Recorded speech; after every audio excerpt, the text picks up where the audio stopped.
Antes do doutor Roberto de Carvalho falar, vou passar a palavra para o doutor Alan para falar com você sobre o IEPREV.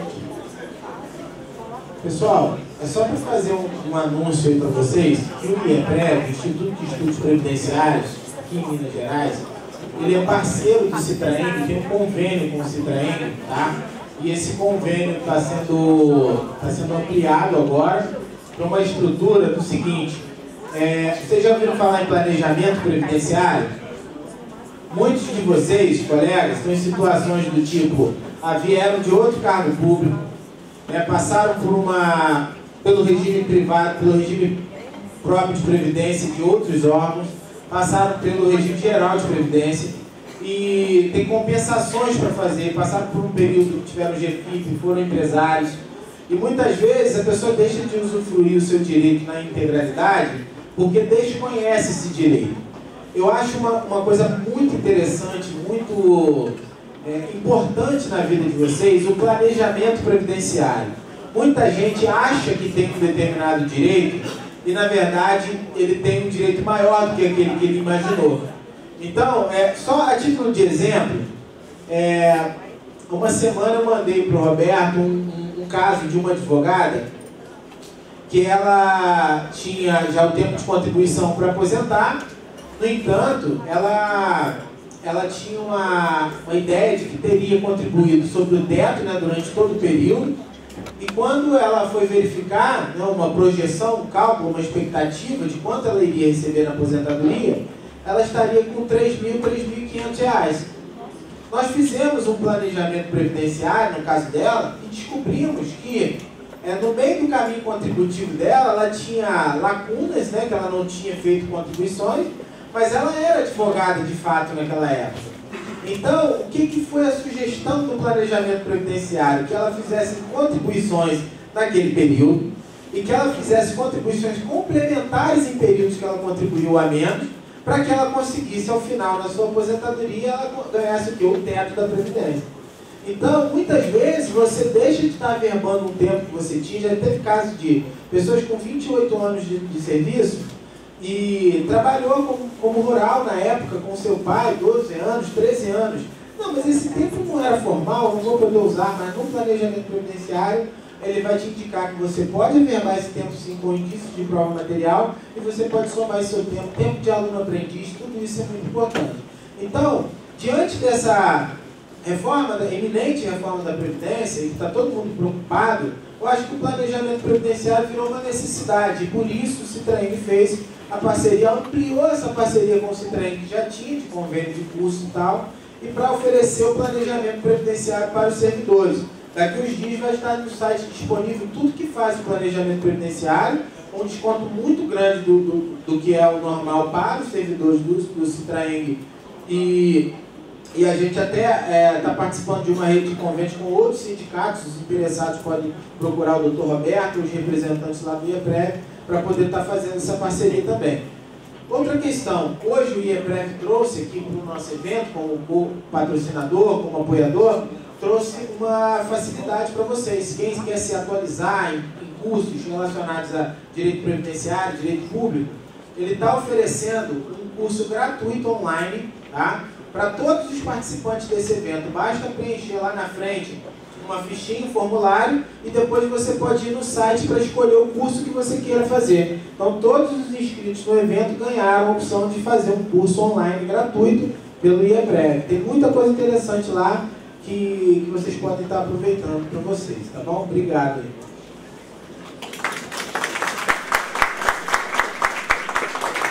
Para comprar a mesa com o Dr. Roberto, gostaria de chamar o senhor Charles da Costa Bruxel, presidente do Sindicet, Sindicato dos Servidores do TRT Ceará.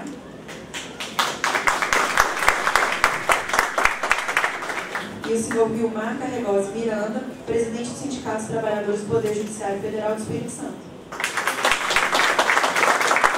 E o representante da diretoria de Citraeng, senhor Henrique Olegário.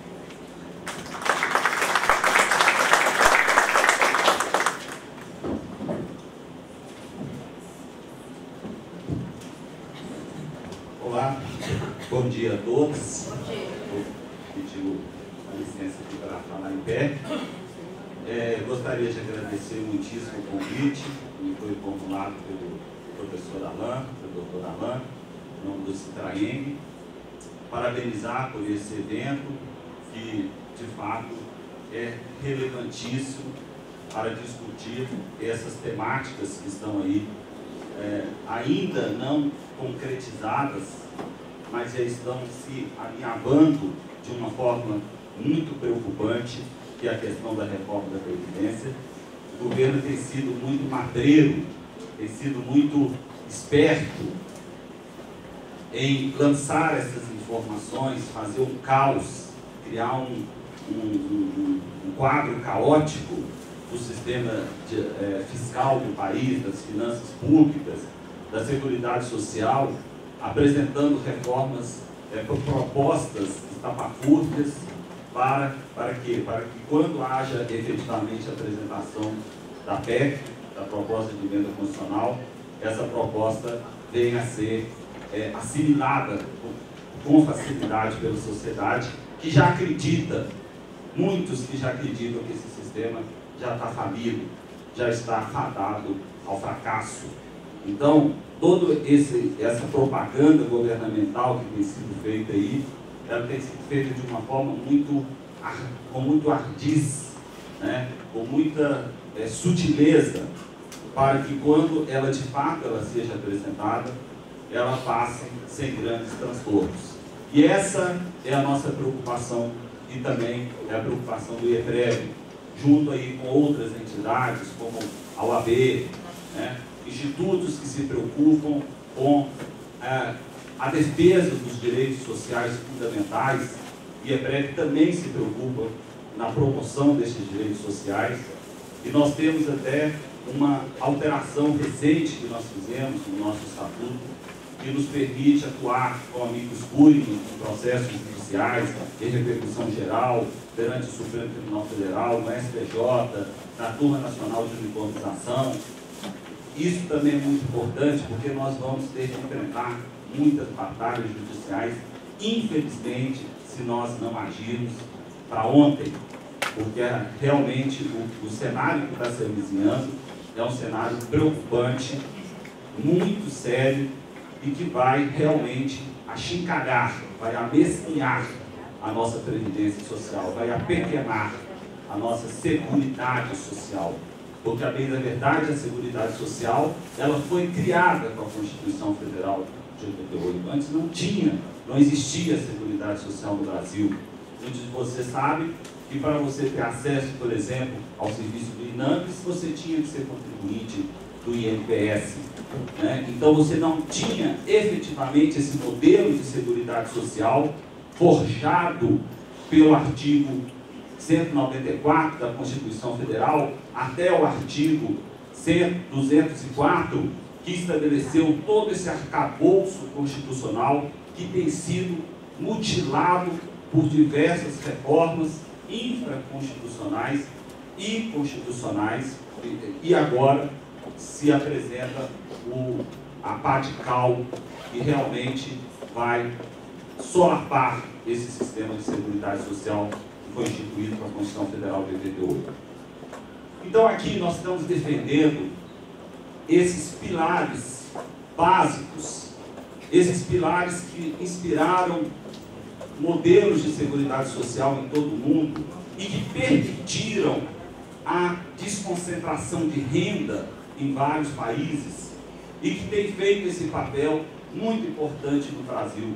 Não há dúvida que a Previdência Social é o maior instrumento de distribuição de renda do Brasil. Quer dizer, se você acaba com esse pilar, você aprofunda as desigualdades sociais, você aumenta o êxito rural, você gera diversos problemas sociais e econômicos. Então a própria Constituição, lá no seu artigo 194, está estabelecendo o princípio aí da universalidade e da solidariedade, ou seja, é uma norma programática que tem como escopo o quê? Que a Seguridade Social deve sempre expandir a sua proteção social e não apequenar-se. Esse é o comando que está na Constituição.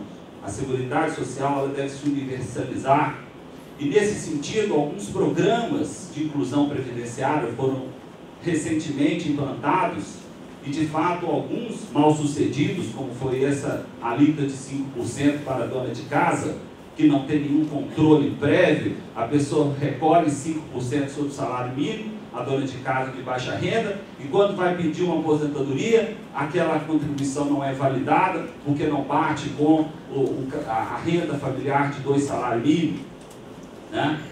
Mas outros programas que foram criados foram fundamentais, como o MEI, o microempreendedor individual, né? A própria possibilidade de se recolher uma alíquota diferenciada de 11% para o contribuinte individual e facultativo. Mas ainda existe um esforço hercúleo para que efetivamente nós universalizemos a Seguridade Social no Brasil e, sobretudo, a Previdência Social. Porque nós temos uma figura fantástica no nosso sistema previdenciário, que é a figura do segurado facultativo. Ou seja, aquele que não trabalha, ele pode contribuir para a Previdência Social. Olha que maravilha! Isso não tem paralelismo em qualquer regime previdenciário no mundo. Em pouquíssimos vocês vão encontrar essa figura do segurado facultativo, porque a Previdência ela foi forjada para o trabalhador. Mas a Constituição, visando a universalização da proteção, o regime geral permite que qualquer pessoa contribua para a Previdência Social.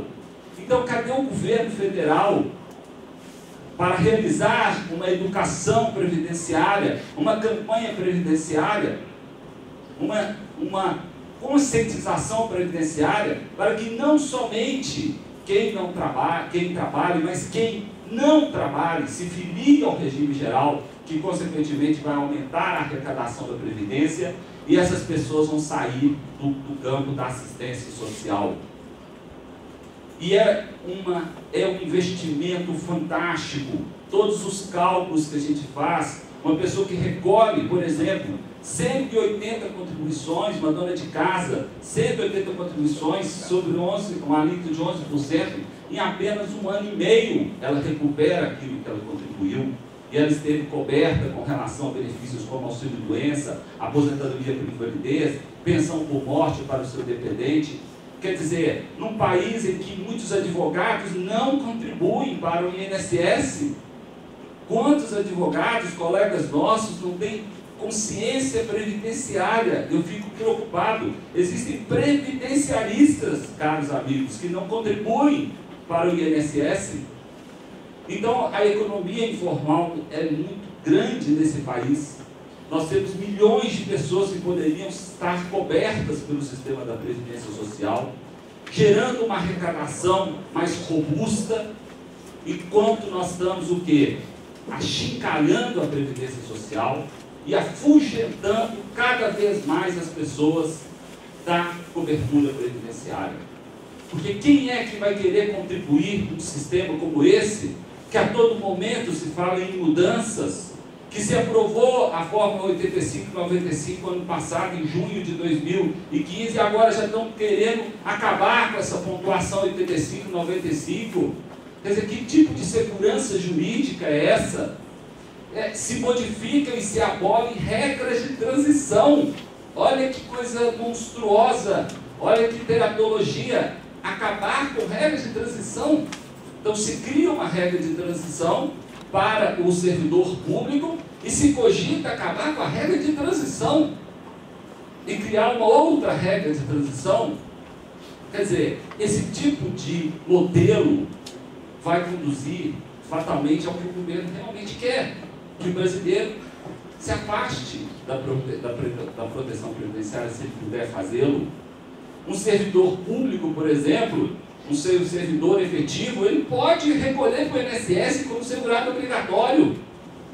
Se ele exerce uma outra atividade, vamos supor que você é um servidor público, mas também trabalha numa outra função, como vendedor, você pode ter 2 aposentadorias. Então, por que o governo não está trabalhando nessa educação previdenciária para que todos arrecadem, para que todos contribuam, para que o sistema seja irrigado e, consequentemente, a proteção social se universalize?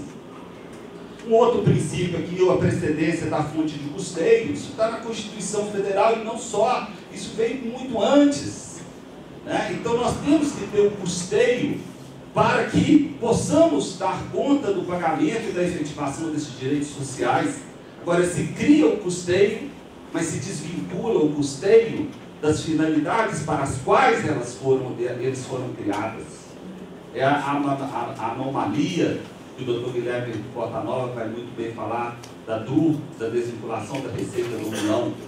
Quer dizer, outra questão, a diversidade da base de financiamento, ou seja, a visão míope do governo em querer sempre mencionar que a Previdência é deficitária, sem descuidando-se do que a própria Constituição diz, que a Seguridade Social ela é financiada por uma base diversa de fontes de custeio, que inclui inclusive recursos do Tesouro, recursos do orçamento fiscal. Isso está previsto. A União também tem que participar do custeio da Seguridade Social. É o custeio tripartite, União, empresas e trabalhadores. Então, quando a União diz, eu estou aqui suportando, estou pagando tanto, isso não é contrário à Constituição, isso está em conformidade com a Constituição, que estabelece essa diversidade da base de financiamento. A questão da seletividade, essa é uma preocupação. A Constituição permite, então, que nós selecionemos as pessoas e as hipóteses protegidas, mas o que acontece é que, muitas vezes, aquelas hipóteses que são eleitas constitucionalmente sequer são regulamentadas pelo legislador infraconstitucional, o que gera uma judicialização muito grande. Então nós tivemos aí, muito embora a Constituição Federal de 88 seja um modelo impressionante e tardio de seguridade social, ele tem essa moldura, esse arcabouço tem sido sistematicamente conspurcado. Veja, o seguro-desemprego não foi regulamentado como benefício previdenciário, já começou errado, né? Porque a Constituição diz que o desemprego involuntário deveria ser coberto pela Previdência, e não da maneira como hoje se encontra, coberto no âmbito do Fundo de Amparo ao Trabalhador e vinculado, instituído, concedido pelo Ministério do Trabalho. Então, o seguro-desemprego, ele deveria ter a natureza previdenciária. E quando se discute, então, questão de idade mínima, sem você atrelar a questão do seguro-desemprego a planos de requalificação, de reinserção profissional, isso constitui uma anomalia. Uma pessoa que com 50 anos de idade perde o seu emprego, não tem estabilidade, não é um servidor público, como que ele vai conseguir se manter no mercado de trabalho até chegar a essa idade mínima? Veja que na Espanha, por exemplo, o seguro-desemprego é um benefício previdenciário e ele pode chegar até 2 anos. Até 2 anos. O nosso seguro-desemprego, o prazo é de 5, no máximo 5 parcelas. E ele está atrelado exatamente a essa questão da aposentadoria. Então, aquela pessoa que está próxima de se aposentar, ela vai ter todo um trabalho para que ela possa se reingressar no mercado de trabalho, a fim de que ela alcance a idade mínima e tenha a sua dignidade preservada. E no Brasil isso foi perturbado. O seguro-desemprego ele está apartado do sistema de previdência social. Os gestores dos sistemas de proteção social não agem e não agiram com eficiência, economicidade, transparência aos parâmetros legais. A própria criação do fator previdenciário, pela Lei 9876, qual segurado entende o que é esse fator previdenciário? Se vale a pena ele recolher mais 2 anos, mais 3 anos? Quantas pessoas estão se aposentando? Teve um crescimento de mais de 25% do número de pedidos de aposentadorias esse ano, porque as pessoas estão com medo da reforma da Previdência, estão perdendo os seus direitos. Elas poderiam contribuir por mais 1 ano, mais 2 anos, atingir uma pontuação 95, por exemplo, que lhe garantiria o afastamento do fator, mas tal o medo, tal a falta de confiança que as pessoas estão preferindo se aposentar com uma redução de 30%, 40%, 45% no valor das suas aposentadorias. E elas nem sabem o que é essa redução. Não sabem o que é o fator previdenciário, né? A judicialização, então, isso também como consequência dessa ineficiência dos gestores. Nós temos o aumento da judicialização, e isso aumenta o custo também para financiar a Seguridade Social, que é com procuradores da AGU, com o Poder Judiciário, com juros de mora, enfim, com todos os pontos sectários que uma ação judicial implica. Vácuos normativos, por exemplo, um absurdo a não regulamentação da aposentadoria especial dos servidores públicos, né? Hoje isso está gerando um caos, um problema sério no judiciário. Tem súmula vinculante, mas as pessoas não conseguem se aposentar de forma especial, tem que recorrer à justiça, provar atividade especial, sem paridade, sem integralidade muitas vezes, ou seja, com supressão de direitos constitucionalmente assegurados por mera inércia do Poder Legislativo. Alterações confusas e frequentes na legislação previdenciária, com criação de regras de transição irrazoáveis, algumas delas já suprimidas, como eu mencionei aqui.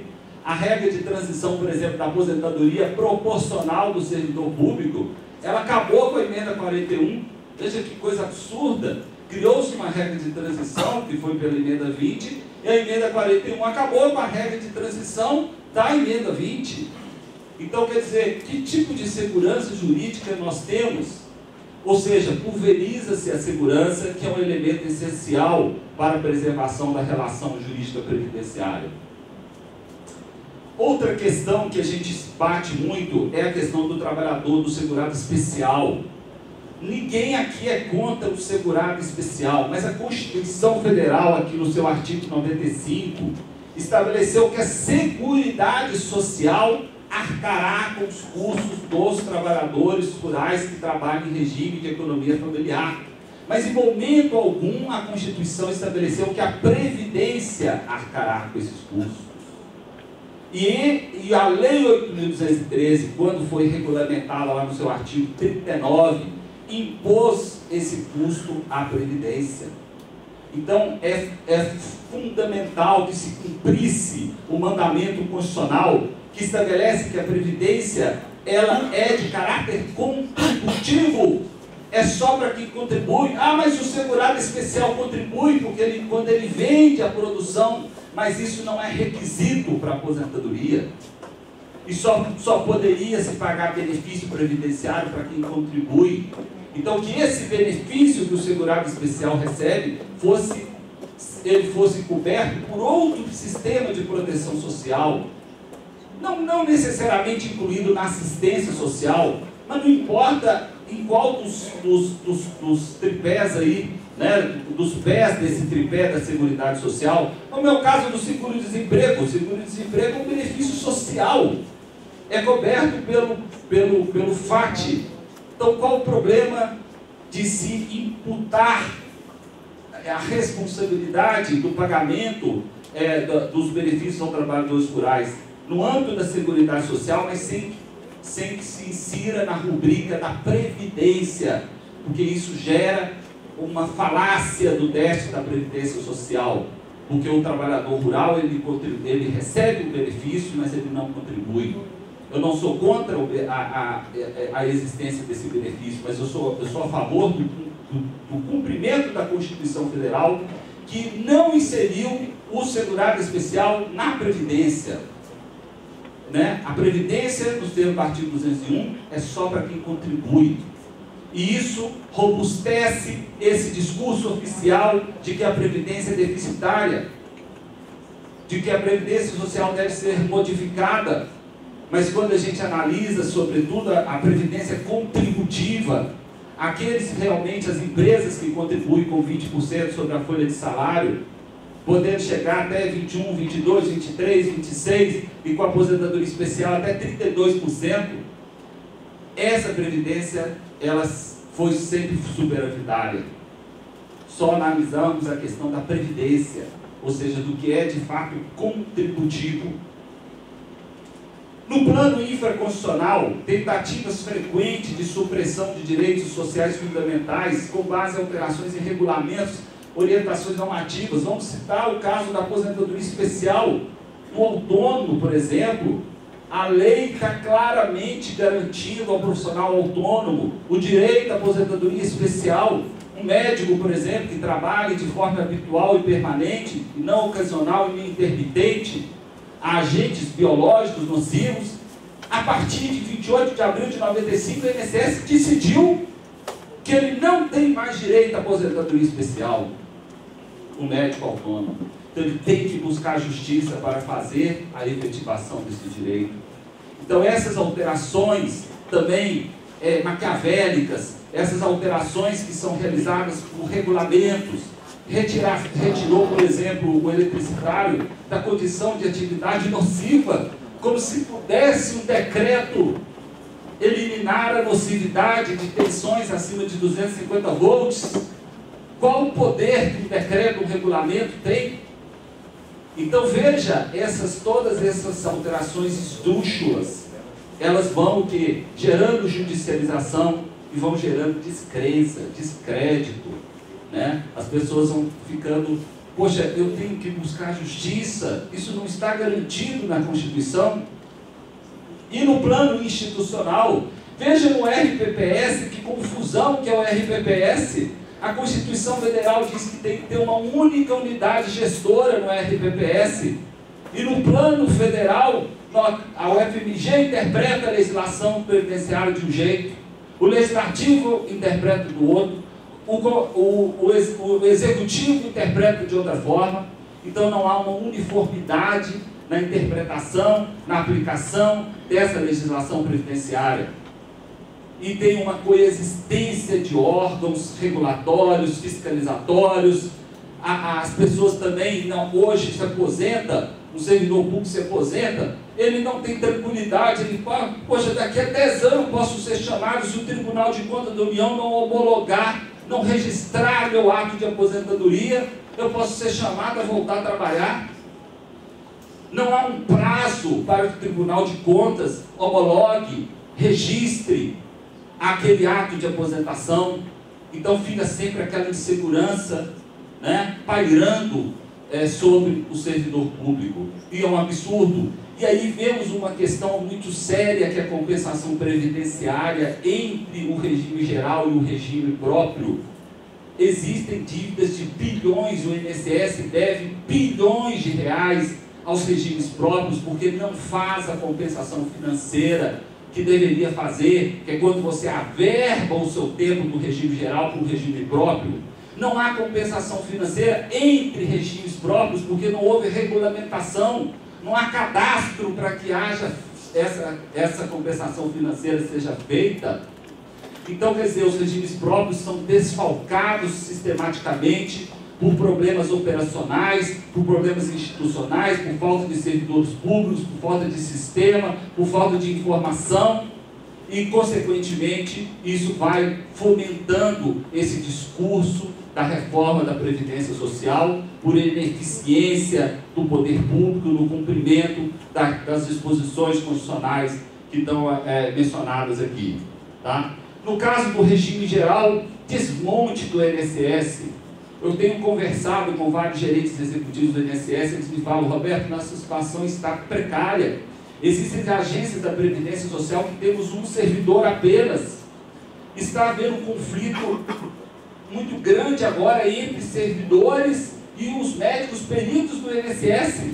Por quê? Porque os peritos recebem R$60 para cada perícia que eles fizerem, para rever um auxílio-doença, uma aposentadoria por invalidez, que está sendo que paga há mais de 2 anos, mas o servidor não tem qualquer compensação financeira em razão desse fato. Então eles têm que dar todo o suporte ao perito sem que haja a devida compensação. Então há um conflito, há um mal-estar institucional muito grande no âmbito do INSS. Isso é muito ruim para o servidor, para o segurado. Isso é muito ruim para o advogado também, que atua junto às agências da Previdência Social, criando hostilidades, falta de treinamento, de capacitação. E isso, consequentemente, vai redundar no Poder Judiciário, porque aquelas decisões não são devidamente fundamentadas. Bem, e aí, agora no plano institucional, falta de prioridade. Hoje nós temos na nossa legislação previdenciária um serviço fantástico, que é o serviço de reabilitação profissional.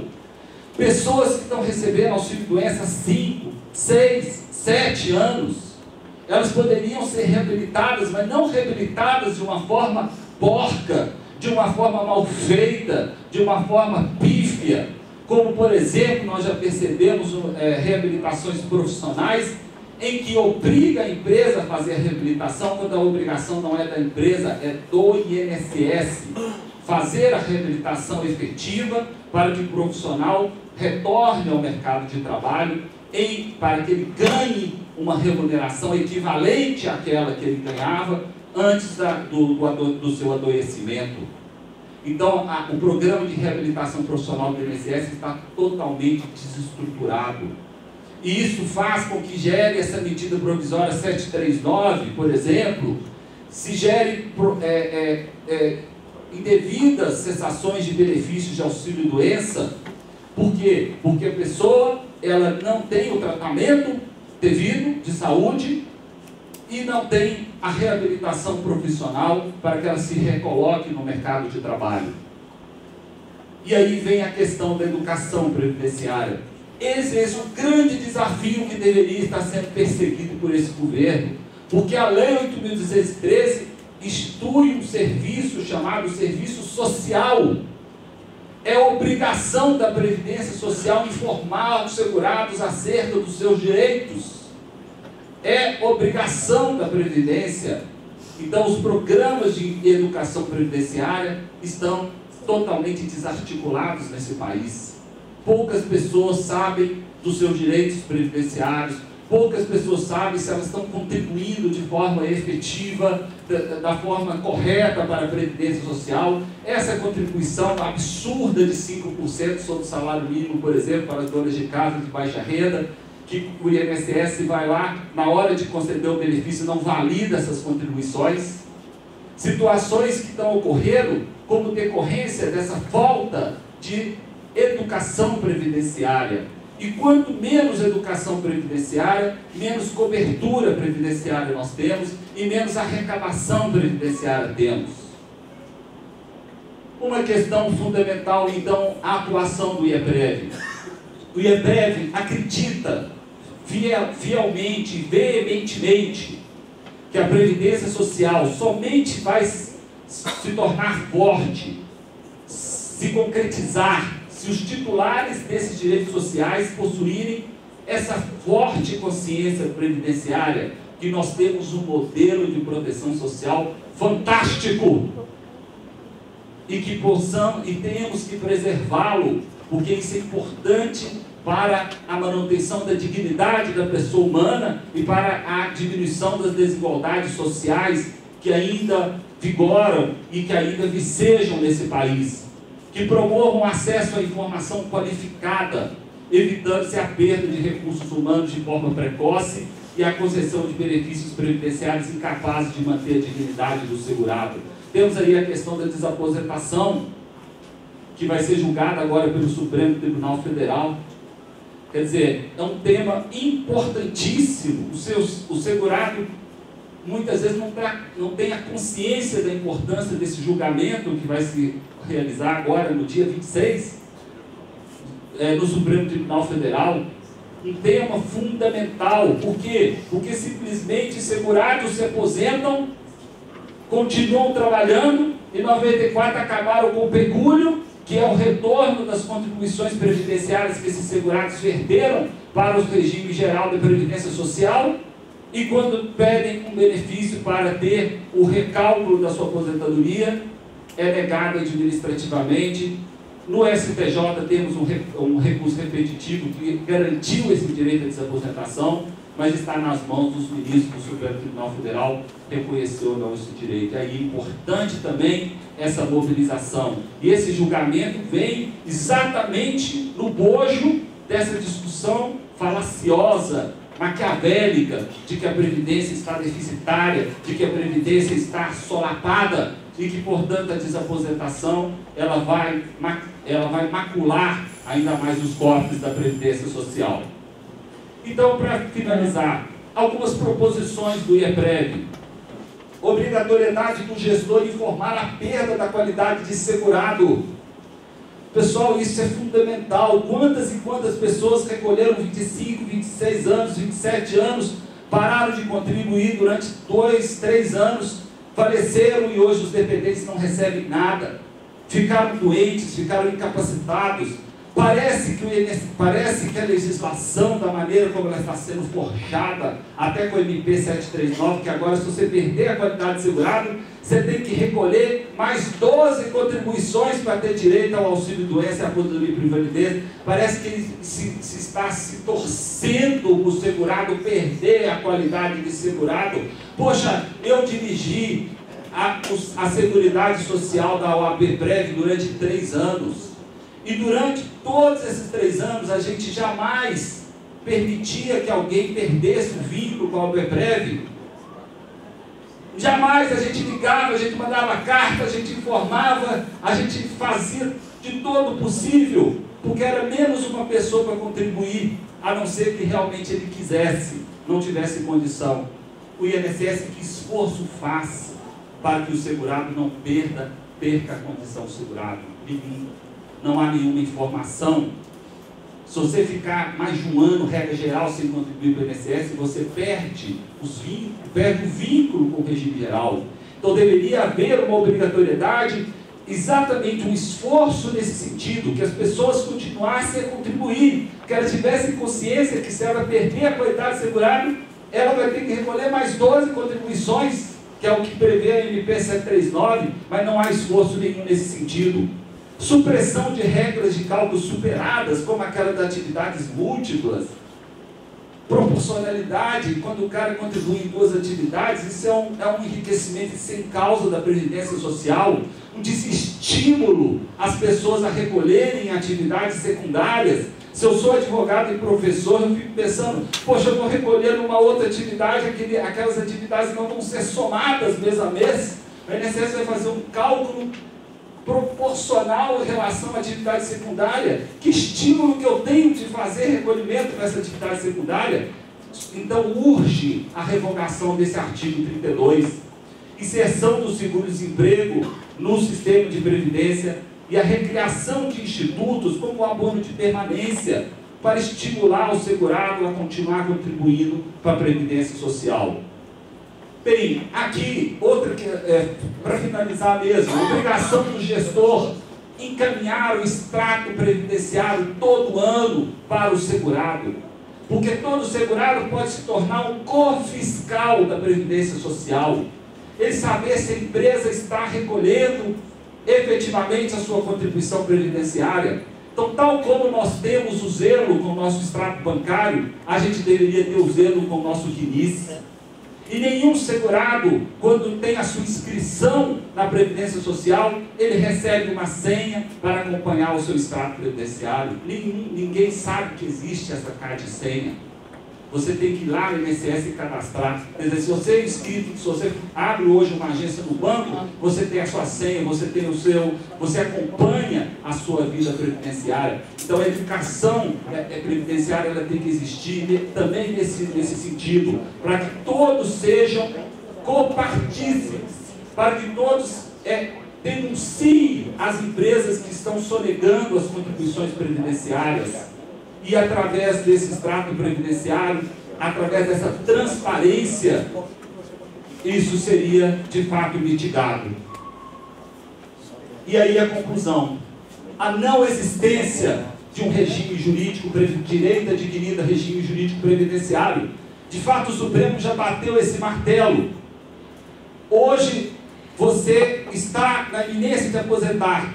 Você não tem direito adquirido a essas regras que estão vigorando hoje. A pontuação 85/95 do regime geral, se você ainda não tem essa pontuação, falta um ponto, falta um dia, você pode se sujeitar a essa mudança, caso haja uma alteração da legislação previdenciária. Mas a não existência desse direito adquirido não justifica abusos notórios, como nós temos vistos. Afronta ao patrimônio afetivo do segurado, porque nós não estamos também falando de afetividade, nós estamos falando de ilegítima expectativa, de escolhas, de projetos de vida, ausência de fidúcia, de regras de transição razoáveis que sejam capazes de manter o mínimo de confiabilidade no sistema de proteção social. E aí vai aí a último alerta para o Poder Judiciário. O Poder Judiciário ele tem que ter aí um maior ativismo nesse sentido. O Poder Judiciário ele precisa enfrentar o desafio de analisar a razoabilidade das regras de transição. Não basta criar regras de transição. É preciso que as regras de transição sejam razoáveis. Não se admite abolir regras de transição, porque isso é completamente teratológico. Mudar a regra do jogo, inclusive, pela segunda vez, e a constitucionalidade de mudanças que suprime regras de cálculo sem fixação de critérios mínimos compatíveis com o postulado da segurança jurídica, produzindo um sistema jurídico incapaz de atrair milhões de brasileiros que se encontram à margem da proteção previdenciária. Então, esse fica aqui o recado do IEPREV. O nosso compromisso em ajudar nessa educação previdenciária, na divulgação dos direitos previdenciários, na formulação de planejamento previdenciário, mas também não adianta nada a gente fazer isso se nós não tivermos também uma luta e uma militância política, né? O cidadão consciente, ele terá mais força e ele terá maior capacidade de se reagir a essas alterações draconianas que estão se avizinhando. Mas nós, como operadores do direito, nós como advogados, auditores fiscais, Anfip, OAB, enfim, que somos os detentores desse conhecimento, nós temos que nos engajar mais e cada vez mais na preservação desse fantástico sistema de seguridade social que nós temos hoje no Brasil. Muito obrigado.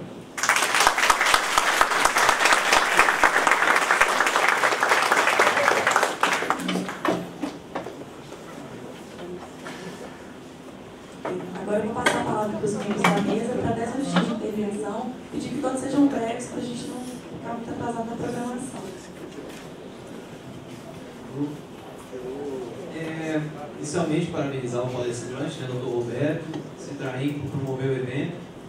Também, especialmente, agradecer a direção do Citraem pelo convite feito ao Sindicet para a gente poder enviar um representante aqui e poder estar participando desse debate, assimilando esse conhecimento, né, e toda essa pauta política que a gente vai debater mais tarde. Interessante, né, que a gente percebe que o sistema ele é deficitário muito por conta do próprio poder público, que faz uma confusão intencional entre seguridade e previdência, né? Na hora de ver as fontes de receita e a despesa, é feita uma confusão para gerar um déficit.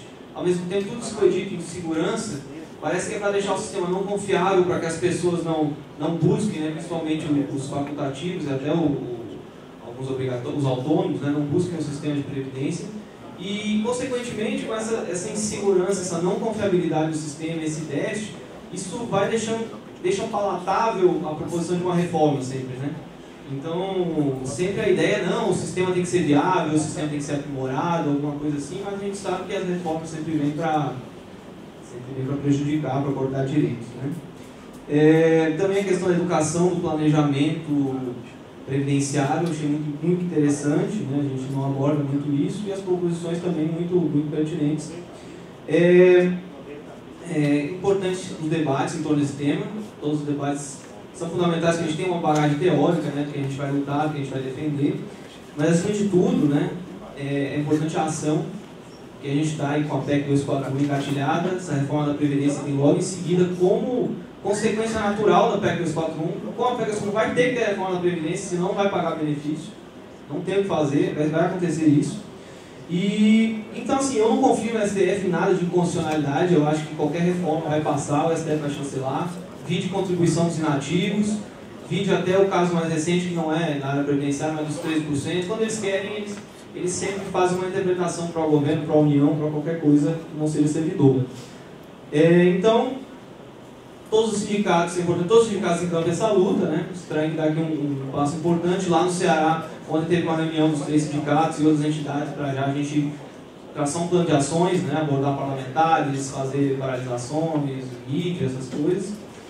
E, enfim, e também destacar a importância, né? Que no segundo momento, à tarde, a gente vai ter o momento de definição do plano de lutas. Eu acho que é importante a gente sair com um encaminhamento legal aqui, bem definido, que eu acho que vai inspirar todos os sindicatos, pelo menos do Poder Judiciário, que ainda não atentaram para a gravidade da situação que a gente está envolvido.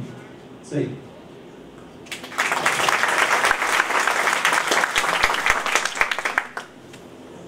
Bom dia a todos.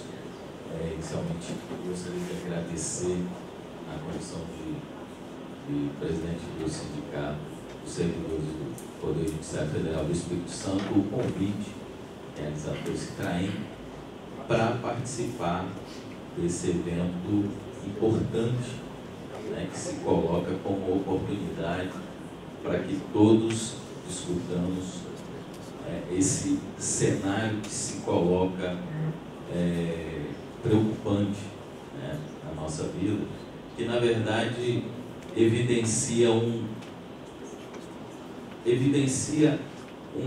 momento em que nós temos que reavaliar, conforme foi colocado pelo palestrante, né, que estado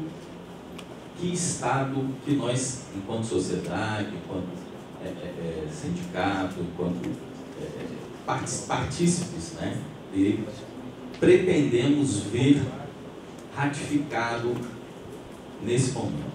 Porque o Estado brasileiro, fundado a partir da Constituição de 88, olhando para ela, olhando para aquele Estado estabelecido na Constituição, nós simplesmente não conseguimos vê-lo materializado na nossa realidade de hoje. Ao contrário, vemos todo um processo de desconstrução daquilo que a sociedade que precedeu, né, a Constituição de 88 pensou como uma sociedade fraterna, como uma sociedade igualitária, como uma sociedade solidária, sobretudo no aspecto da previdência social.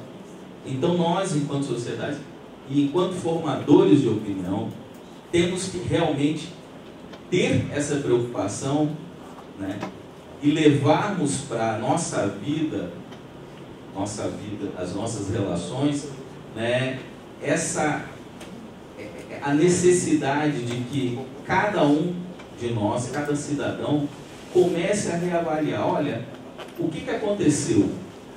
Que Estado é esse que simplesmente nós não conseguimos identificar quando olhamos a nossa certidão de nascimento?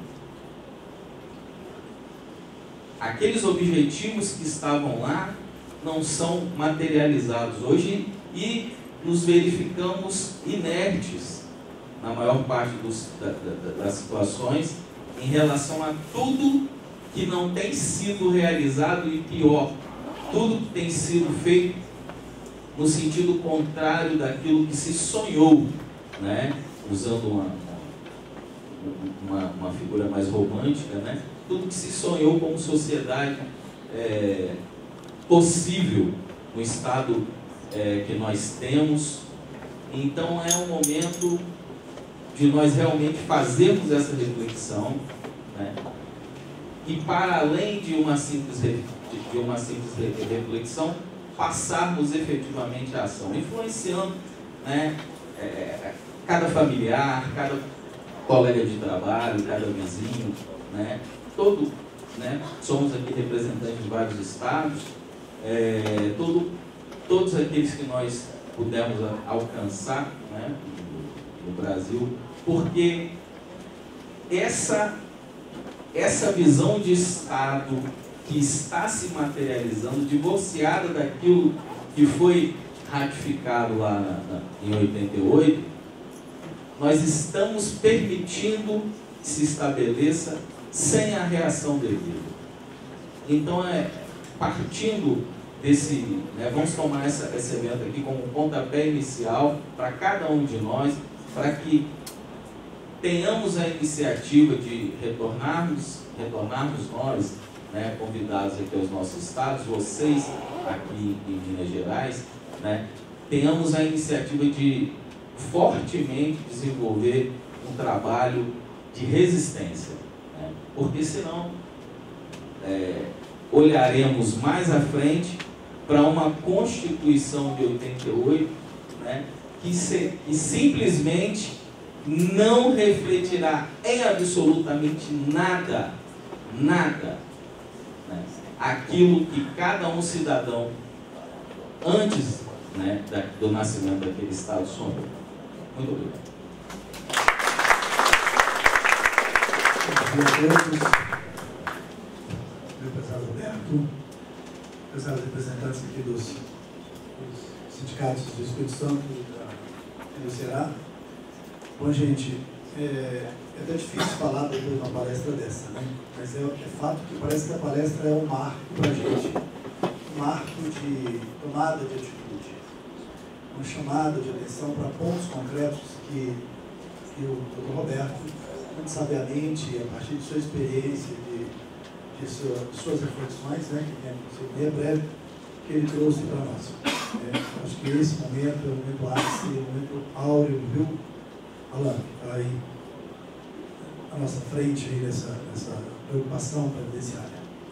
E o seu grito de alerta, né? Porque realmente eu tenho a sensação, a gente fica assim, para mim, no dia daquela votação que foi aprovada o primeiro turno da PEC 241, eu senti extremamente mal. Nossa, e aquela brincadeira, estava aprovando uma brincadeirinha. Deputados brincando lá em cima e tal. E alguém falou, gente, vocês estão com raiva do PT, mas pensa bem, vocês estão com raiva do Brasil também? E pareceu isso, né? Parece que as pessoas estão aproveitando uma carona de deslizes aí do partido, que realmente são evidentes, né? E tanto é que houve mudança, mas aproveitando e votando contra o Brasil inteiro. Todos nós estamos deixando-nos levar, né, por um interesse maior, interesse evidente, né? O pessoal está numa alegria tão grande que pagaram um jantar opulento, né, o sistema financeiro, o presidente marcou lá, e até gente que estava do nosso lado, chegou o deputado, tem um deputado aí, foi até mencionado há pouco, depois do jantar ele tinha falado contra, tinha gravado contra, depois ele voltou e falou, não, agora eu ouvi, conversei, depois do jantar, depois do almoço que foi oferecido, eu mudei de ideia. Eu achei assim, uma coisa impressionante, ele mudou de ideia depois de um almoço. Eu não sei o que dizer, sabe? Estava muito boa essa, com certeza. Eu quero dizer também o seguinte, gente, que a gente vê como a gente tem uma visão mais holística, nós do sindicato do Citraem, temos cada vez mais, temos tido cada vez mais essa visão do todo, essa visão holística. Nós já entendemos que essa reflexão ela tem que ir além dos umbrais do sindicato. E exatamente em razão disso, quando agora mesmo se falou, na discussão anterior, se falou sobre a dívida pública brasileira, que o sindicato abriu, nesse curso último aí da auditoria estadual da dívida, que o sindicato abriu várias vagas aí, e como não houve a procura de todas as vagas, nós ofertamos 29 bolsas em convênio com o IEPREV, com a auditoria estadual da dívida, que eles eram o preço de R$500, e deixaram a paga só 100, que é o custo, e nós pagamos esses R$100 para 29 pessoas de 3 cidades no oeste de Minas, já caminhando para criar ali o núcleo da dívida, de estudos da dívida no oeste de Minas, que é o NAI, Natalândia, Bonfinópolis de Minas e Iaxim, que é pertinho de Brasília. Quer dizer, nós estamos fazendo nossa parte, está caminhando para ir além da nossa base, na medida do possível, porque entendemos que são pontos muito que vão além, se a gente não despertar a comunidade, a sociedade que vivemos, a gente não consegue sair do lugar em que estamos. Mas realmente eu estou desesperado. Eu estou desesperado. Muito obrigado. Agradecer então ao doutor Roberto, todos os membros da mesa e convidando o senhor Henrique Olegário para entregar a placa de homenagem para o sindicato.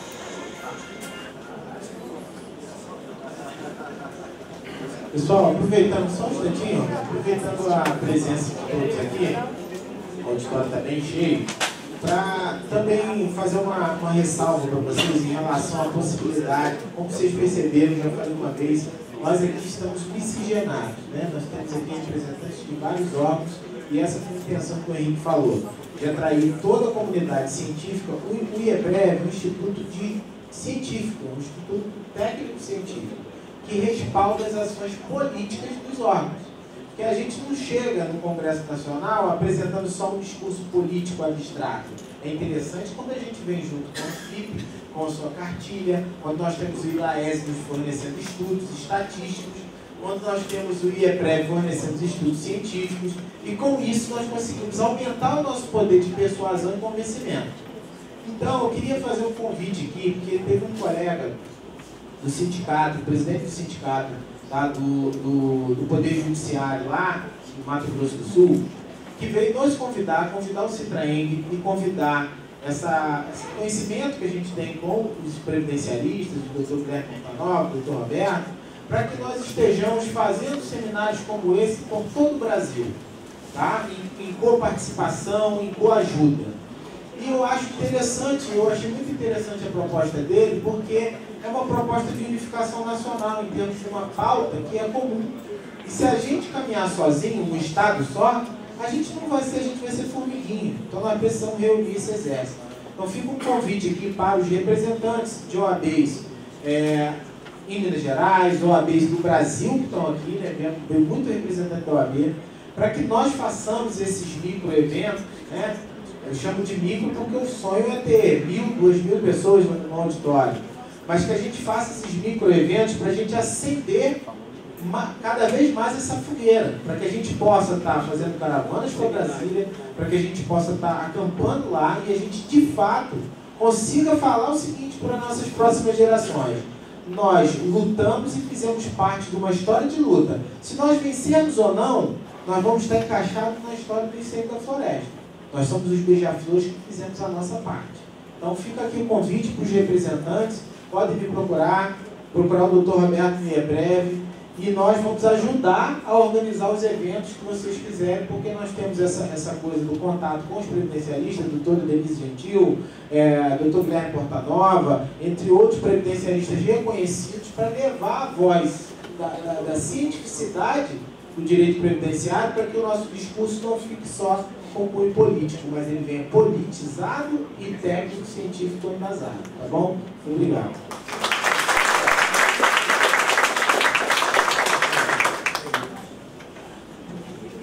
Convidamos o palestrante, Dr. Guilherme Portanova, conselheiro jurídico da Confederação Nacional dos Aposentados, COBAF, que proferirá a palestra Reforma da Previdência e Tramitação da ADPF Prognóstico.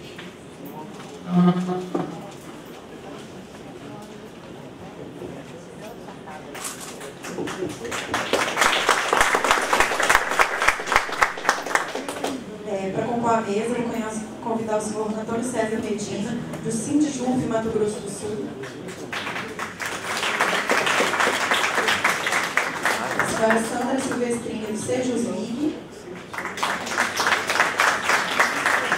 E o servidor do TRT Passos, o senhor Alisson Jabu.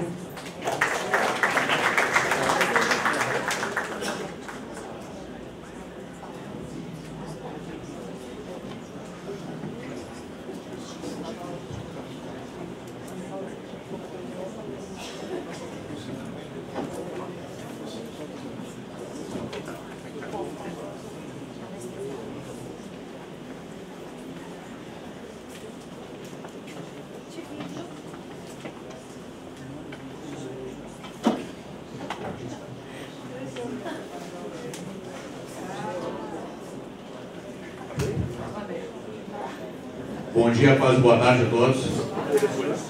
Quase chegando a hora do almoço, todo mundo com fome. Transforme essa fome de comida em fome de conhecimento e me aguentem aí por 30 minutos. Eu acho que hoje o que mais será dito aqui é superávit, falácia do déficit, necessidade de união, problemas institucionais e problemas normativos, como muito bem apontado pelo professor Roberto. Nos meus 41 anos de idade, eu tenho 20 anos de militância na advocacia previdenciária, 2 décadas. E eu nunca vi um momento tão caótico para os direitos sociais como o que nós estamos atualmente passando. Em todas as palestras que eu dou, país afora, eu sempre alertei. Todo direito social que nós perdemos, por menor que seja, eles não voltam mais. Então a gente não pode achar, não, mas isso aí vamos lutar para reconquistar. Amanhã é outro dia. Não. Nós temos que lutar para ontem. Hoje nós já estamos atrasados. Fiz questão de participar desse evento, porque eu acho que faltam eventos como esse. Em todo o país.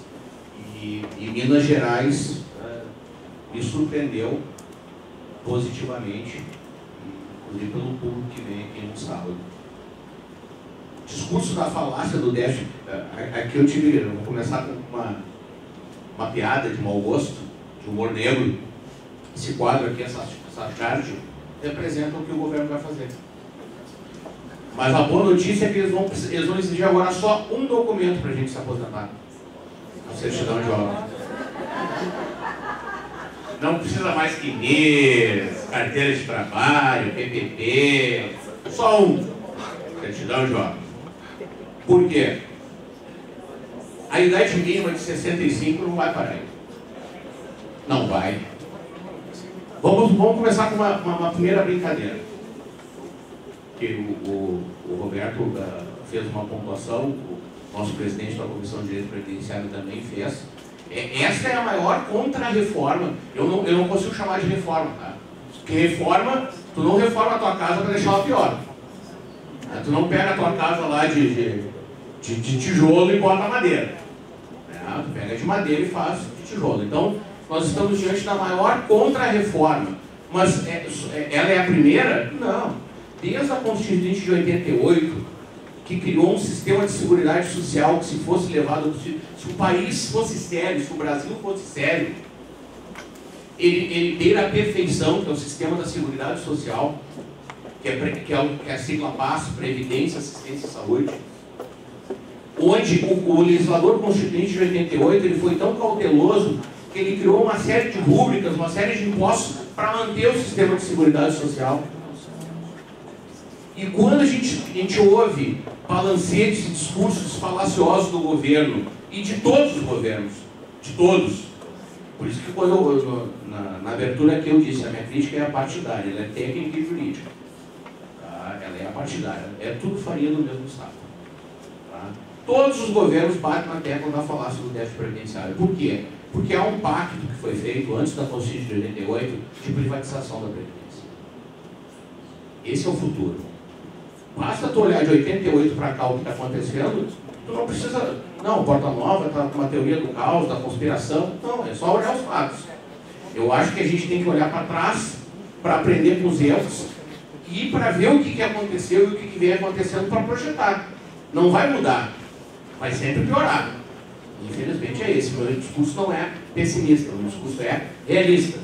De 88 para cá, vamos nos ater ao regime geral e agora o governo está focando o RPPS, Regime Público de Previdência Social. Tá? Tudo que o governo já vinha fazendo no regime geral, vocês agora vão ser a bola da vez. E claro, nós vamos juntos, né? Nós elitistas. A Constituição Federal de 88, ela trouxe um ordenamento jurídico constitucional sensacional. Direitos sociais, até então, jamais antes visto. Já na sua regulamentação, em 91, já teve uma contra-reforma. A Lei 8.213, que é a Lei de Benefícios, já reduziu vários direitos que estavam ali assegurados, nem tanto quanto a aquisição, mas quanto ao valor. Por exemplo, o coeficiente de cálculo da proporcional começaria em 70%. Na CNPS de 84, que a legislação anterior era 80%, mais 3%. Aí a lei regulamentadora já botou 70%. Por que 70%?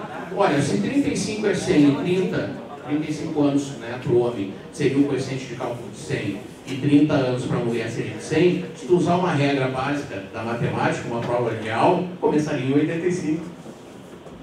Por que 70?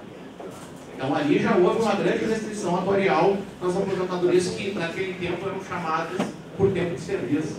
Hoje é por tempo de contribuição, para reforçar o discurso do professor Roberto de que é o caráter contributivo. A emenda 20 acabou com a aposentadoria por tempo de serviço, a aposentadoria por tempo de contribuição. Aumentaram a carência da aposentadoria por idade, que antes era de 5 anos para 15. Mas por que ninguém reclamou? Porque fizeram uma regra de transição de 91 a 2011, de 20 anos, aumentando 6 meses a cada ano. Mas então nós tivemos a nossa primeira contra-reforma na própria lei que regulamentou a Constituição Federal de 88. E aí a gente pode passar pela 8870, que acabou com o pecúlio, que gerou a desaposentação hoje. O que era o pecúlio? Eu me aposentava, retornava à condição de segurado obrigatório, quando eu me desligasse, essas contribuições vertidas eram devolvidas de uma só vez, né, sem correção e sem juros, que era uma matéria judicial depois que a gente ganhava no judiciário, devolvido sem juros, sem correção. Por que não volta o pecúlio hoje? Deixa o governo gerar o nosso dinheiro, já que talvez não dê a desaposentação, e depois eu vou dar uma pincelada. Tivemos a Lei 9.032 de 95, que acabou com as categorias profissionais. Aí vocês vão dizer, mas o que nós temos a ver com isso? A regra para reconhecimento e concessão de tempo especial do regime geral é a mesma para vocês. Porque desde 88 vocês não têm regulamentação e nem vão ter. Se não fosse essa súmula vinculante 33, os mandados de injunção do Supremo Tribunal Federal, vocês até hoje não teriam aposentadoria especial. E o Supremo só deu por quê? Porque ele olhou para trás e falou, puxa, se em 2015 os caras não regulamentaram uma coisa de 88, não vão regulamentar. Por quê? Porque não é interesse político. Não é interesse político. Então a 9.032 de 95 acabou com a presunção de nocividade de determinadas categorias profissionais, médicos, dentistas, motoristas, engenheiros. Tivemos a Lei 9528 de 97, que acabou com a acumulação do auxílio acidente com aposentadorias. Tivemos a Lei 9711 de 98, que, só para quem é especialista mesmo de direito previdenciário, essa lei ela causou prejuízo a milhões de segurados, porque até que fosse afastada no judiciário, ela parava a conversão em mais de 98, a conversão de tempo especial para comum, que para a mulher é 20% e para o homem 40%.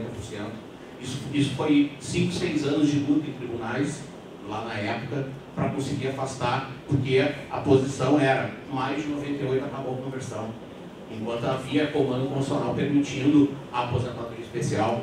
Tivemos a emenda 20 de 98, que todos dizem, ela acabou com a proporcional. Não, ela acabou com a integral. Explico. No momento, como é que é calculada a aposentadoria integral? A aposentadoria integral hoje é a maior falácia que existe, tá, no ordenamento jurídico mundial. O que a emenda constitucional 20 fez? Não existe mais aposentadoria proporcional, 25 a 29 anos para a mulher, 31 a 34 anos para o homem. É 35 30. Criou uma regra de transição, um pedágio, idade mínima. Só que um ano depois, com a 9876 de 99, que é uma outra contra-reforma, foi criado o fator previdenciário. Como é que se chega? Então, o que acontece? A aposentadoria integral hoje, ela recebe o nome de integral por causa do coeficiente de cálculo de 100%. Só que na média contributiva é aplicado o fator previdenciário, que reduz muitas vezes 60%, 70%, 80% uma aposentadoria. Então não tem mais aposentadoria integral. Antes tinha. Agora não tem mais, porque a restrição atuarial é aplicada na média contributiva. Não importa o coeficiente de cálculo que está aplicando, se é 100 ou não. Porque o coeficiente de cálculo é aplicado 100% depois de uma aplicação de um fator previdenciário, que é uma restrição atuarial. Então eu nunca vi ninguém na grande mídia dizendo, olha, não acabou a proporcional, não acabou a integral, não acabou a proporcional, acabou foi a aposentadoria integral. Que o que fizeram com vocês quando acabaram com a qualidade? Vocês, próprio. Tivemos a emenda 41, mexeu nas pensões dos servidores públicos também. Tu recebe até o teto, depois do que tu receberia, tu recebe 70% só do excedente ao teto do regime geral. Tivemos a MP 664, que eu fiz inúmeras audiências públicas contra a MP 664, que acabou com as pensões integrais, com as pensões vitalícias, a partir de 44 anos só de idade, instituiu carência para a pensão, e estabeleceu um teto, uma média, um limitador pela média dos últimos 12 meses para o auxílio doença, que é criminoso. Pode reduzir um benefício que seria concedido em 4 mil para um salário mínimo. Tivemos agora, recentemente, a MP 739, que, falando em termos práticos, ela paga R$60 por cabeça para o período do século. Nós voltamos à Idade Média. O rei disse, traga a minha cabeça e eu lhe dou R$60 por cabeça. Mexeram nas aposentadorias por invalidez, auxílios, doenças. O professor Roberto falou, o Instituto da Reabilitação Profissional não existe no Brasil em ficção científica. O termo que eu uso, eu não posso usar aqui. Depois, se alguém me pagar uma cerveja de noite, eu digo o termo que eu uso. Já autoconvido todos para pagar uma cerveja de noite, que eu vou dizer a nomenclatura correta para o Instituto da Reabilitação Profissional, eu não posso, só em mesa de bar que eu posso falar. Então tá tudo errado. Tá tudo errado. Né? Tá tudo errado. Então, trazendo agora para o tema que me trouxe aqui, eu acho importante a gente fazer esse apanhado, porque está tudo interligado. Está tudo interligado. Nós temos a Frente Parlamentar Mista em Defesa da Previdência Social, tá? Qual a maioria das entidades aqui faz parte, em especial que nos ajudaram muito a Anfip e a Auditoria Cidadã. Nós fizemos uma arguição de descumprimento de preceito fundamental, que está hoje com o ministro Celso de Mello no Supremo Tribunal Federal, a DPF 415. Tá? Essa DPF, onde eu dou palestra sobre ela, eu digo, isso não é de interesse do advogado, do funcionário público, é interesse de todo mundo, de todo cidadão brasileiro. Por quê? Porque ela coloca porque o Brasil está vivendo esse sistema caótico, segurança pública que nós não temos, os estados quebrados, sistema de saúde em caos, sistema previdenciário em caos. Por que nós estamos dizendo isso? Sistema prisional, tudo está um caos no Brasil. Se eu for dizer tudo que está um caos, me parece que eu só vou fazer uma lista. Não, é mais fácil dizer o que não está caótico, e se alguém souber o que não está caótico, eu só consigo ver caos na minha frente. Tá? Tudo saneamento. Depois eu vou mostrar o saneamento básico é 0,01. Tá? Então, tudo está interligado. Aí o governo diz, repetiu 1000 vezes uma mentira, segundo Goebbels, uma mentira repetida 1000 vezes, verdade se tornará. E eu estava comentando com algum amigo aqui antes de começar, com você, né? Há 3 anos atrás, eu dava minhas palestras energéticas, metendo o pau na falácia. Hoje eu tenho que tomar cuidado, de repente eu tomo uma vaia. Hoje começaram a acreditar que está quebrada a Previdência. Começaram a acreditar. Isso é assustador. E principalmente os jovens. Eu dou palestras em universidades, os jovens estão querendo a reforma da Previdência. É assustador. É assustador. A MBL só sabe por que eles querem, né? A Previdência deles é privada. Então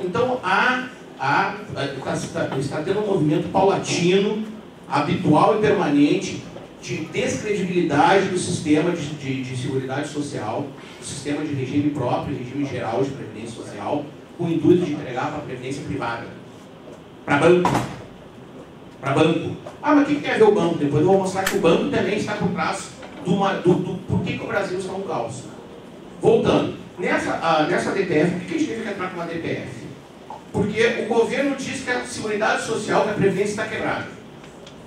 Aí, lá em 94, foi criado o Fundo de Emergência, que hoje se chama DRU, Circulação das Receitas da União. A DRU, até dezembro de 2015, quando acabou, tá? Porque de 2000 a 2015 ela teve estado constitucional, foi por PEC, por projeto de emenda constitucional. A DRU era 20%, permitia que o governo pegue 20% do orçamento total da Seguridade Social, 2015, 700 bi, e use esse dinheiro para o que quiser, sem prestar satisfação a ninguém.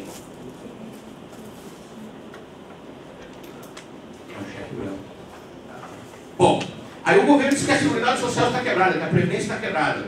O que tu faz quando tu está no negativo na tua casa? Tu aumenta a mesada do teu filho? Tu reduz. Então, para aí. O governo apertou nos últimos 2 anos o discurso da falácia.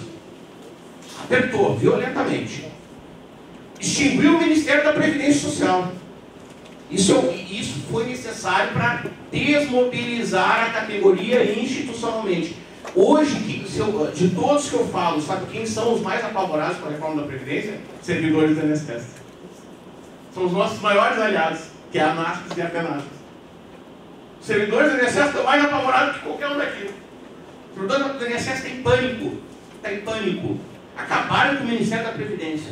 Acabaram com o Ministério da Cultura. Foi meia dúzia de ator global e conseguiram de volta. Nós somos 32 milhões de aposentados. Nós não vamos para a rua. Com todo respeito. Nós estamos numa comodidade mortal. Está na hora de ir para a rua.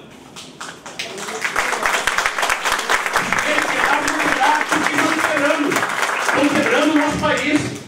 Então, ou a gente faz uma coisa ontem, ou não vai ter amanhã. Não tem chorar sobre o leite derramado. Isso não pode acontecer com a gente.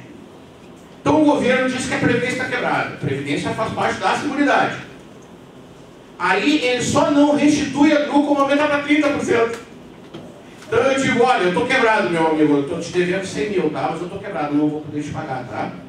Aí, eu aumento o meu custo de férias em 30%. Eu digo, peraí. O cara é louco, ou ele acha que eu sou burro. Então não precisa ser advogado, ser contador, ser especialista em atuarial, para saber que há um discurso contraditório, um discurso ilógico. Se está em déficit, segundo o governo, o governo Dilma disse que é 83 bi. O Temer, já respondendo a DPF, botou para 122 bi. Ou seja, eles não sabem de onde é que tira. Nessa DPF nós atacamos a GRU. Por que a gente fez essa ação? Foi a primeira revisão de descumprimento de preceito fundamental em matéria de seguridade social, em matéria de direito social. Por quê? Porque o Supremo já disse que a GRU é constitucional. Então qualquer adinho que a gente fizesse ia morrer na praia. O Supremo, infelizmente, hoje é um tribunal político. Tá? Mas, deixo como proposta, enquanto não mudar o critério de indicação do Supremo, o país vai ficar nessa M que nós estamos. Não pode o ministro do Supremo Tribunal Federal, instância máxima, ser indicado por presidente da República, seja de qual partido for. Está tudo errado. Está tudo errado. Eu estou lá periodicamente no STJ, na TNU, no STF. O ministro do Supremo Tribunal Federal não sabe nada de direito previdenciário. Não sabe princípios comezinhos de direito previdenciário. Não sabe nem o código. Teve um ministro, eu não vou dizer o nome para não ser processado, que eu falei para ele, porque veja o B46, aposentadoria, falei B46, que é a aposentadoria especial, ele fez assim, não sabe nada. Por que o STJ é menos pior? Porque o STJ pelo menos é dividido em sessões por competência, por matéria. O Supremo não, é 11 ministros que tem que saber tudo. Quem sabe tudo não sabe nada. Quem sabe tudo não sabe nada. No STJ a gente consegue ganhar alguma coisa ainda. Por quê? Porque a primeira sessão, que é a primeira e segunda turma, julgam só a matéria previdenciária. Então, tem que mudar institucionalmente o Supremo Tribunal Federal. Primeiro, criar turmas especializadas em matéria previdenciária. Segundo, acabar com essa história de indicação de presidente da República. O presidente da República não sabe nada. Tem que ser por meritocracia, tem que ser por uma saber jurídico, tem que ser concursado. Vou mais, esse cara tinha que ter no mínimo 5 anos como juiz, 10 anos como desembargador, não pode chegar como...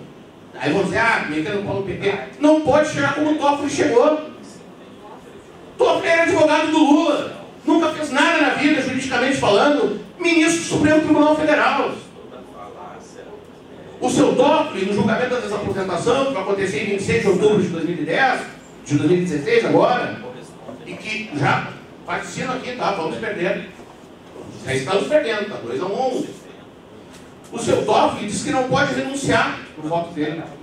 Onde é que existe o proibitivo normativo da renúncia? Num decreto. Então, o guardião da Constituição Federal diz que o decreto regulamentador que não pode restringir aquilo que é... Isso é outro princípio comezinho. Pirâmide de Kelsen, hierarquia das leis. O decreto regulamenta a lei. Se a lei não proíbe, o decreto não pode ampliar ou restringir aquilo que a lei não amplia, não restringe. Então, o decreto 3048 é o único ordenamento normativo no Brasil que impede a renúncia é um decreto. O Supremo validou o decreto, disse que a lei não vale nada, que a Constituição não vale nada. Isso é o foco. Teoria, a mesma coisa. O Barroso anulou o voto dele. Ele criou uma aposentadoria híbrida. Se chegar hoje no INSS, o INSS não tem sistema de cálculo para fazer. O único que deu foi o Marco Aurélio. Então está 2 a 1 e o voto do Barroso, por que eu digo que ele anulou? Não se soma voto nenhum, porque o Barroso não deu em menor extensão, ele deu algo diferente, o Barroso legislou. Eu até brinquei, o Barroso tinha que estar lá do Senado. Está na casa errada. Tem que estar no Supremo, está lá no Congresso. Então, voltando. Por que todo o projeto de emenda constitucional, o projeto de lei, tem lá na justificação de motivos o déficit da Previdência? O déficit da Previdência. Então, nessa DPF, nós mostramos com estudos da Anvita, elaborados a pedido nosso para esta ação, nós mostramos, aqui está ruim para ler, mas vamos bater aqui. Isso aqui é o quadro de 2005 a 2015, feito pela Anfip, pelo nosso amigo Décio, que vai estar aqui dando a palestra da tarde. A Previdência Social, a Seguridade Social, perdão, que é a Previdência está dentro, de 2005 a 2015, teve um superávit de 657 bilhões. Por isso que o governo aumentou para 30, porque é 14 mais. Tu acha que o governo vai retirar e hoje não tem? Não, ele retira e não tem. Por que sempre quem paga o pato é a Previdência? Porque é lá que está o dinheiro. É lá que está o dinheiro. Então, 657 bilhões na última década. Se nós pegarmos a lista dos 10 maiores, dos 10 maiores devedores da Previdência Social, 350 bilhões. Nós chegamos a 1 trilhão, né? Se nós pegarmos as renúncias e isenções fiscais, as Olimpíadas, Copa do Mundo, mais 270 bi. Sabe que cifra que eu estou falando? 1 trilhão 280 bilhões. Precisa de reforma? Lá na MP 664 da dona Dilma, ela botou, se nós não mexermos nas pensões, em 2060 vai ter um rombo de 50 bi. Pô, eu tenho 1,3 trilhões. Eu não preciso mexer na pensão, eu não preciso mexer no auxílio-doença. Agora a pergunta que não quer calar, e essa pergunta que nós estamos... Porque qual é o objetivo da DPF? Bem simples, que eu já vi que meu tempo está...